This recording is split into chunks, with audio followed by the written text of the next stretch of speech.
All right, welcome back, everybody. This is J.R. Flatter, and this is The Secrets of Government Contracting.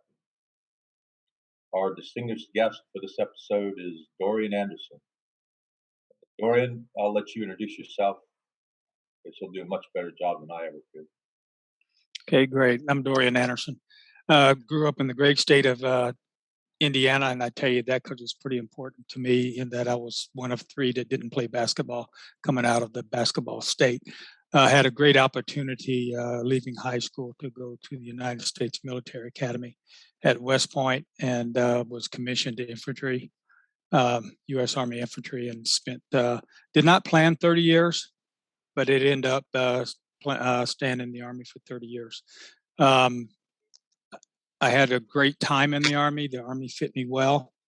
Had a lot of great opportunities and made a lot of great people, but there was just one thing that always scratched at me a little bit, and that is how does America really work?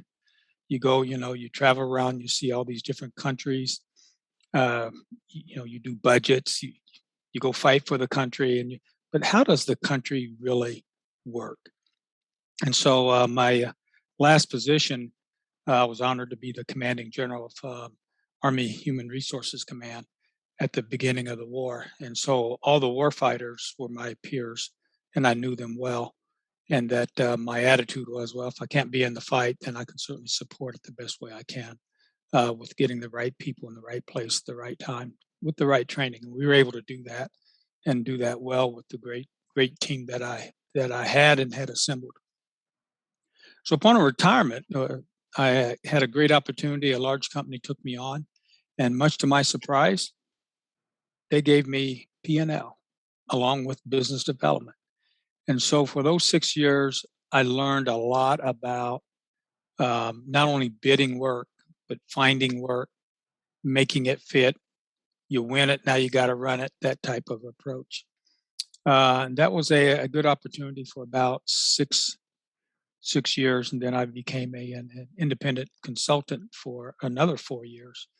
Again, a different side of business. Now I'm out there, scrubbing up my own business and trying to give decent advice and trying to figure things out and staying relevant. And I had a very good experience there as I moved a little bit away from the government contracting and had some experience with the going business to business in the education field. So that was a good experience. And then I had the opportunity to join Zeiters Enterprises, and that's where I am now. I was the director of corporate development and now the director of federal division. So it's P&L, and I do the corporate development as well. So I'm back full circle where I'm doing P&L and business development. One of the common threads through all of those experience, and your listeners are probably going to say, well, duh, no kidding, but it's reinforced every day the importance of just good people. Mm-hmm. Not only being around and building yourself around, bringing people in, good people smarter than you are, people who have a passion for whatever market you're targeting, and people who are willing to tell the king he has no clothes, and so that's a really important. But not only do you gather those people, but you need to keep them, and figuring out ways to show your appreciation.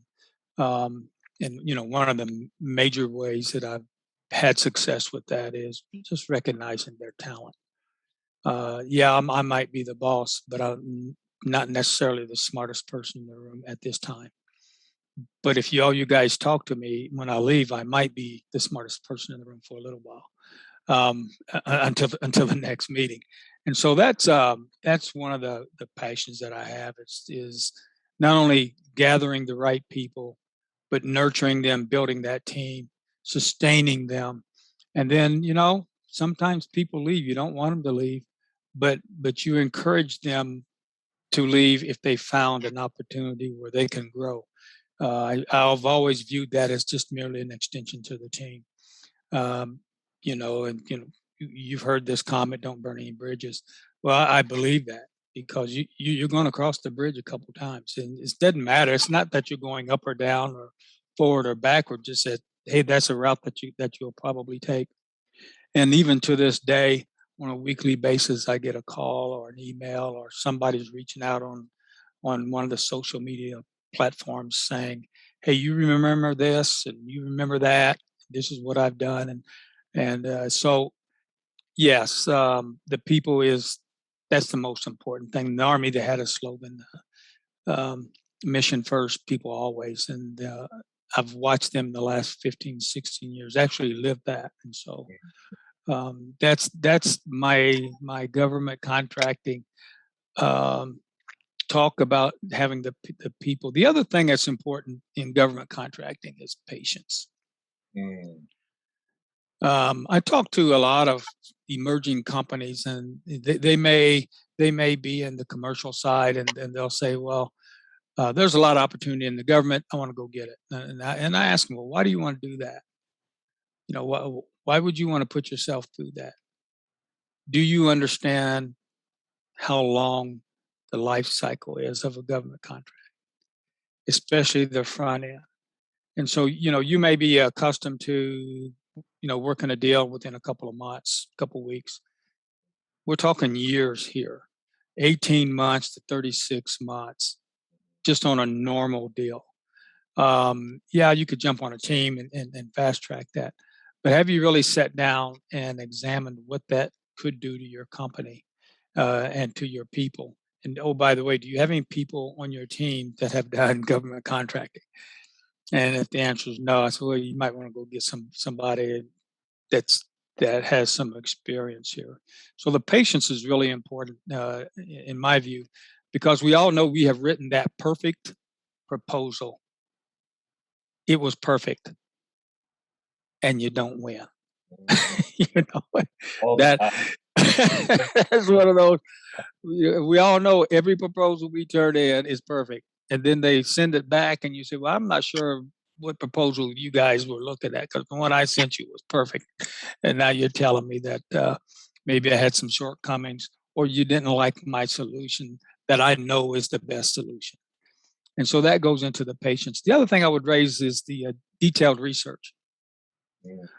Um, you know, on a request for proposal, of course, you've already gone through the request for information, the marketing portion that the government has to do by law now, and you read what they've written. Many times, and I have to watch how I say this, because probably have some people get mad at me, but that's okay. You have to get in line. The idea is, that document that you received is probably a copy of a previous document that someone just updated. And so it may not have all the current thought. It may not have all the right things in there. And so when you're doing your research early on, this is a good time when the government asks for input, give them your input. They may not mean everything that's been written there. That also means that you have to have had some research into that market space and have a good idea for, okay, this is the intent, this is where they're going, but they're going to grade you according to what you wrote according to that RFP, not necessarily according to what you heard at a conference. And so the detailed research, understanding, if and nowadays with we're on the back end of the pandemic, I pray that maybe we can start doing the face-to-face and get in and talking to the customer and the client to get a better idea of what is your intent and what are you really looking for. Then the third thing I would say is just flat passion for the work. It's hard work, but one of the things I tell, especially young men that are about to get married, I tell them a little story about the honeydew list. I said, now the honeydew list, you have to approach this thing right. If you approach it as a hobby-do list, then you'll have no problem with the honeydew list, because I don't know anyone that doesn't like their hobby. And so the same thing, in my view, is as you're going after work, if you can be selective, then be selective. You don't have to swing at everything. And it kind of depends on, the CEO or the company's goals and objectives and where they're going. But if you're in a position where you don't have to go after everything, then that gives you time to really go after exactly what you have a passion for, because that really is what this is going to define you and your company and your reputation. Hmm. So our listeners are our peers. So we're searching for advice and information that help people out in this industry, and you've given us a wealth of that already. Do I have to be a former commanding general to be successful in this world? Absolutely not. Now, not everyone's going to agree with me on this. Sometimes I think it works against you, because when you go back and touch that service and they know that you're a retired general, the standards go up and they're going to walk the chalk, one. And then two, there's all that, there is an idea that I don't want to deal with a retired general. Hmm. Okay. And so for me, that's real. Not everyone agrees with that. Um, but there's no, I don't see the market advantage. The advantage is who you are. There's an advantage that you've been exposed, maybe the first 3 years after you've left.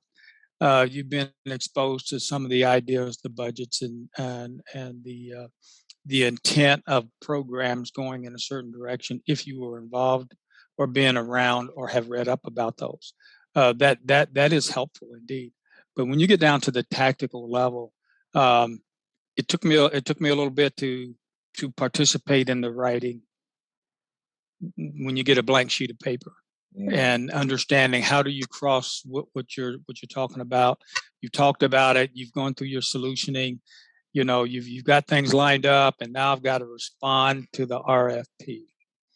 And how do I build that, and what's my part, and now I've got a timeline, and I've got to, what diagrams do I want, what charts do I want in there, if that's what you're going to do. And then if you're a small company, everyone gives away together. At zeiters, everyone gives away together. We don't have necessarily a one person that does all the writing. We all do the writing. We all do the research. We all do the sketches. And I'll just tell you this: when I retired, on my first time I had to travel, so I sit down and I said, okay, I'm gonna go here and I'm gonna go figure out how to organize and schedule my travel. So I jumped on the computer, and then after about 30 minutes, I said, well, this is not working. And so I wrote it out like I used to. And then I went to the front of my desk. I wrote it out, and then I sat in the back and talked to no one, just like I was used to talk to someone who was, this is what I want to do. This is where I want to go. This is kind of where I should stay. Here's the schedule. And then I went around as my aide used to do, and I took my notes. And then I sat down, and 90 minutes later, I had coordinated all my travel, and then I got on the phone and called my aides and apologized to them for changing travel 24 hours before I left. That was a painful thing. And so learning to do a lot of those things yourself, um, and the time that it takes, was quite the transition. Again, like I said, some of the advantages that you're comfortable going to the large conferences. You're running into people that you've served with, that you trust and have confidence with. You can have discussions, and you can vector the real smart people and getting them all connected. So there's a role there, but I would say the longer that I'm away, the more of the tactical parts I have to get involved in, and to participate in. So I don't know. I don't know if there's a true advantage. Uh, People believe there's an advantage depending on the market and the opportunity that you're working on. In services, I would venture to say there's not as much of an advantage as in the hardware and the weapons and the ammunition. So if it's an 18 to 36-month business cycle, and I have to have past performance, I have to have experience, I have all these things. How do I start a business and feed myself during that initial 18 to 36 months? Well, I I would tell you that, one, your relationships with others is very important, because if you can get on a team, participate on a team, if you can get on a team in an existing contract, I mean, that's the best solution. If you know of a niche that you bring, okay, then you're going to have to go out there and market that, and that may be something, especially once you get identified as a service disabled, veteran owned small business, then there are some advantages there as far as access, being able to be awarded a sole source, which I'm not hearing is as big as it was, say, 10 years ago or 15 years ago. But understanding the VA and the getting that relationship with the small business agency I think is important, because that's where you're going to get the care and feeding as you try to figure out how to navigate as a brand new business in the space. Thanks for that. So we are called the secrets of government contracting. So one of our requirements of being a distinguished guest is you got to give up one of your secrets. What's one of your secrets of success? I've got two. Okay. They're not really secrets, but I'll share them with you anyway. One, I pray a lot, and I mean it. Okay, I ask for divine guidance. Give me wisdom, give me the right words to say in the right way, and that works well for me. The second thing is you really have to, and again, this is not really a secret, but you have to be real with yourself. So you look in the mirror, when that guy or gal is talking back at you, you need to pay attention to them, because everything else is a process. And so that's what drives me. I don't tell everybody the same thing every time, but those are that's one secret, 3 parts. Pray and mean it. Be real with yourself, and realize that, especially uniformed people, there is no safety net. It is really you. Mm-hmm. You are on your own. Mm-hmm. And that's not a scary thing. It's not a mean thing, but it is real. At the end of the day, it's you. Yeah. There's no one calling you to tell you to take PT. There's no one calling you to go to the dentist. There's no one, reminding you of your schedule. It's you. We've mentioned relationships a couple of times, and it always amazes me how big this industry, but how really small it is. We worked with zeiters 15 years ago, maybe, and now one of your former teammates is on my team. That particular bid we put in is very indicative of your story, because we spent 3 years chasing it. We put it in and waited a year. They came back, they asked re-verify small business status. The next day they asked re-verify pricing. The next day they canceled it. 4 years. Oh, how many times have I been there? I had give us a couple names of people you know and trust that you think would be future distinguished guests that would bring some value to our audience. I haven't talked to them, but one of the guys that I would definitely suggest, he briefs well. He's a real deep thinker. He too he's been in the industry for a very long time. Retired Brigadier General Earl Sims, and I'll send him a note and tell him I volunteered him. He is the main person that I would definitely have as a distinguished guest. He's not someone that's on social media all the time, although he reads it. But there's a whole lot of people he has touched and that know him, and he's got a good head about business.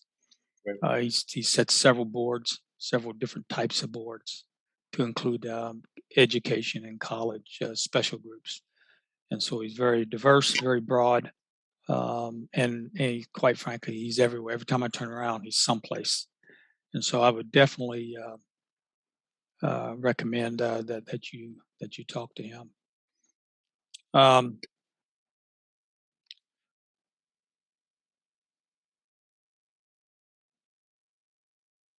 That's the main person that I would bring. Okay. I know you asked for a couple, but he is a couple, if you will, because he's a humble, quiet, knowledgeable person that I would highly recommend. I talk to him a couple times a week. He has stayed engaged, and he's about 10 years my senior, and so like I said, I think he would be very, very good. And if you get him, make sure I know when you're gonna share it so I can listen to him, because every time I talk to him, I come away with another nugget. Thank you so much for your time, and I'm sure all the insights you've given are going to be very useful to our peers. I'll let you get back on with your day. Yeah, I'm only working half days today, so I'm about halfway through. So it's all good, though. I love it. All right, thank you for the opportunity, and best to everyone. Thank you, sir. Thank you. Bye.